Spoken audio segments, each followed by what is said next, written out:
বাফুফের নির্বাচনে সভাপতি প্রার্থী দিতে পারছে না ঐতিহ্যবাহী মোহামেডান। ক্লাবটির ফুটবল কমিটির চেয়ারম্যানকে ঘিরে গুঞ্জন থাকলেও এদিন নিজেই স্পষ্ট করে জানিয়ে দিলেন নির্বাচনে অংশ নিচ্ছেন না তিনি। মোহামেডানের ফুটবল কমিটির চেয়ারম্যান বাফুফের আসন্ন নির্বাচনকে ঘিরে আরও জানান, যে সভাপতি নির্বাচিত হবেন তাকে পর্যাপ্ত সময় দেওয়ার মতো সামর্থ্য থাকতে হবে। মোহামেডান শুরু করলো প্রি সিজন ট্রেনিং ক্যাম্প, আর সেখানেই দেখা মিলল ক্লাবটির ফুটবল কমিটির সর্বোচ্চ অভিভাবক ইঞ্জিনিয়ার গোলাম মোহাম্মদ আলমগীরের। বাফুফের আসন্ন নির্বাচনে সভাপতি প্রার্থী পদে তাকে ঘিরেই গুঞ্জন চরমে, আর তাতে পানি ঢেলে দিলেন নিজেই। আর আমার ব্যক্তিগত যেটা, সেটা আমি জীবনে কোথাও নির্বাচন করব না।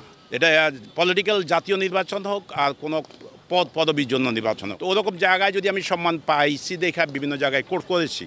কেন নির্বাচনে প্রার্থী হচ্ছেন না তার ব্যাখ্যাও দিলেন আলমগীর। ওয়ালটন টেলিভিশন মাত্র 25,490 টাকায় পাচ্ছেন গুগল টিভি। যা ওই প্রেসিডেন্টের করা উচিত, he should stay in the office at least 2-3 hours every day. তারপরেই প্রকৃত সেবাটা হবে, প্রকৃত কাজটা হবে। সেই সময়টা আমার কাছে নাই, সেই জন্য আমি ওখানে নির্বাচনে যাওয়ার কোনো সুযোগ নাই।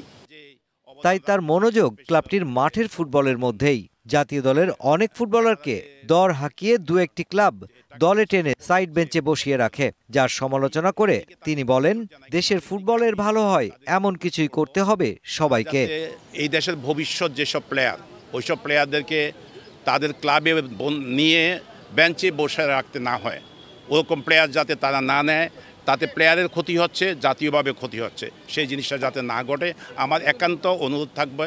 মাঠের খেলার পক্ষপাত রেফারিংয়েরও সমাপ্তি চান মোহামেডানের ফুটবল কমিটির chairman. Mushfiqur Rahman, DBC news, Dhaka.